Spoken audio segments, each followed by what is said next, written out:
Одним из перспективных направлений сельского хозяйства является отрасль переработки. Будет уделено внимание этому направлению. Перерабатывающая отрасль начала развиваться за последние 3 года. Выделяются средства на создание логистических центров. Также будет развиваться производство органических продуктов.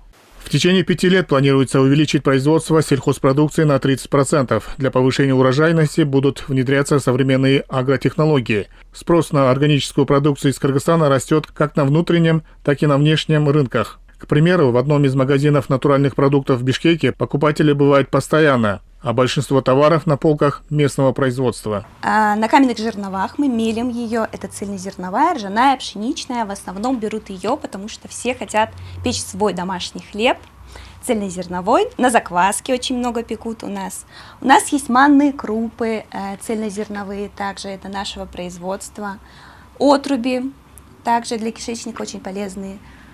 Очень много разных мук мы делаем. Это тоже все на каменных жерновах производим. Вся органическая продукция в магазине имеет сертификаты. Поддержка будет направлена на расширение сертификационных производств и вывод продукции на экспорт. И еще одно направление национальной программы – повышение энергоэффективности и оптимизация потребления энергии на предприятиях. В рамках зеленого вектора программы планируется ежегодно производить до 7,5 миллиардов киловатт-часов энергии из возобновляемых источников.